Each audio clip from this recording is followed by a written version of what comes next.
Orang-orang berpikir bahwa mereka telah sukses dalam hidup ketika mereka membeli pakaian mewah, mengendarai mobil mahal, dan memiliki rumah yang bagus.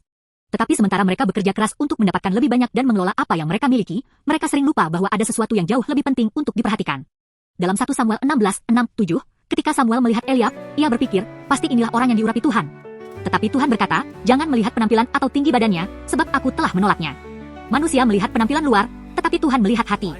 Tuhan memberikan Eliab penampilan yang menarik, tetapi meskipun ia mungkin merawat penampilannya, ia gagal merawat hal yang paling penting, hatinya. Kita juga sering melakukan hal yang sama.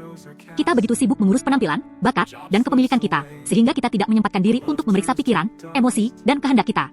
Bahkan, banyak orang tidak menyadari bahwa mereka memiliki roh di dalam diri mereka, roh yang seharusnya mengenali dan merespons Tuhan. Jika roh kita mati, meskipun kita bisa melihat seluruh alam semesta dengan mata kita tetap tidak akan dapat melihat atau mengenal Dia yang menciptakan semuanya. Tetapi ketika kita bertemu dengan Yesus, roh kita menjadi hidup.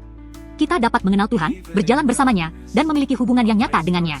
Melalui Yesus Kristus, kita dapat memanggil Tuhan sebagai Bapa kita, mempercayakan hidup kita kepadanya, dan bergantung sepenuhnya padanya. Itulah sebabnya dalam Roma 8, Tuhan mengingatkan kita untuk merawat keberadaan batin kita, roh kita. Namun, ini bukanlah sesuatu yang bisa kita lakukan sendiri. Ketika kita percaya kepada Yesus, Dia menghidupkan kembali roh kita, dan Roh Kudus datang untuk tinggal di dalam kita serta mengubahkan kita. Hidup bersama Yesus adalah kunci untuk memperkuat manusia batiniah kita. Ketika kita mengikuti Dia, pikiran, emosi, dan tindakan kita berubah. Kita tidak lagi mengejar hal-hal yang sementara, tetapi mulai melihat nilai sejati dari apa yang kekal. Kita mengalami sukacita dan damai yang sejati. Jika kita hanya hidup untuk kesuksesan lahiriah, kita akhirnya akan merasa kosong.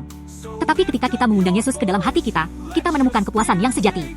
Yesus ingin memberkati dan mengubah setiap bagian dari hidup kita.